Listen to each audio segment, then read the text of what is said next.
माझ्या प्रिय विद्यार्थी मित्रांनो, आज आपण इयत्ता 6वी मराठी या विषयातील पहिली कविता शिकणार आहोत. कवितेचं नाव आहे नव्या युगाचे गाणे. त्यात असतो नव्या युगाचे नवीन गाणे, एक दिलाने गाऊ, मानवतेचा दीप अंतरी नीत तेवत ठेवू. बघूया, हे गाणं आहे नवीन युगाचं. नव्या युगाचं नवीन गाणं आपल्याला गायचंय. पण हे गात असताना कवयित्री म्हणते की ते कसं गायचंय? एक दिलानं गायचंय.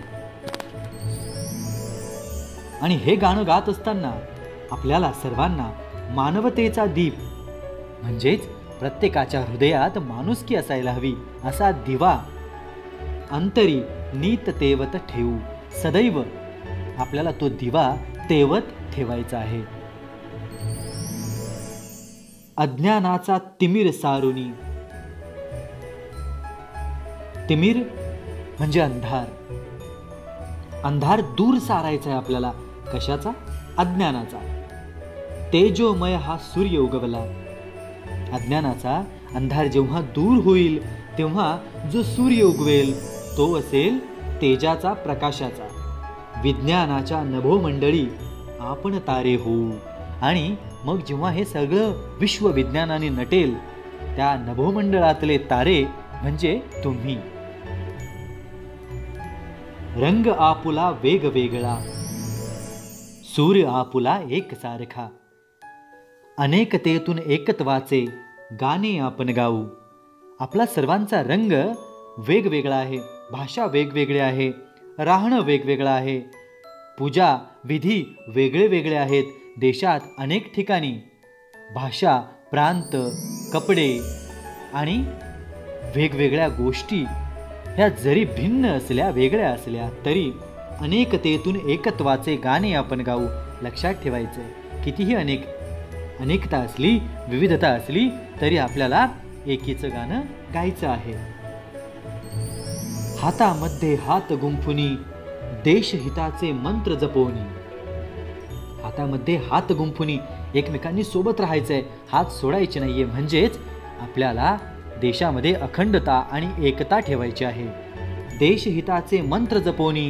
कुठल्याही प्रकारचे मंत्र म्हणजे काय?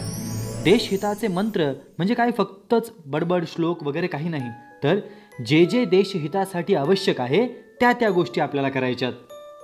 हासत खेळत ध्येय मंदिरी, पुढे पुढे जाऊ. ध्येय मंदिरी म्हणजे आपण निश्चित केलेले जे ध्येय आपल्याला गाठायचंय ते हसत खेळत आपल्याला करायचंय. कुठल्याही प्रकारचा दबाव नाही. हासत खेळत ध्येय मंदिरी, सर्व सोबत एकत्र पुढे पुढे जाऊ. भारतभूची पवित्र माती. आपण सर्व एकत्र आहोत आणि या भारतभूची पवित्र माती प्रिय आम्हाला स्वर्गाहूनही. असं म्हणतात स्वर्ग खूप सुंदर, कोणी पाहिला नाही, परंतु या भारतभूमीची जी माती आहे ही माती आमच्यासाठी खूप पवित्र आहे. आम्ही तिला आईचा दर्जा देतो या देशाला, आणि मग आम्हाला प्रिय आहे स्वर्गाहून सुद्धा.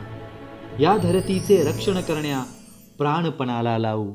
आम्ही ह्या धरतीला, ह्या देशाला वाचवण्यासाठी प्रसंगी प्राणांची आहुती देऊ, बलिदान देऊ. जसं या मातीची शौर्यगाथा, इतिहास आजपर्यंतचा राहिला आहे. शूरवीरांनी या मातीसाठी, रक्षणासाठी प्राण दिलेले आहेत, बलिदान दिलेलं आहे.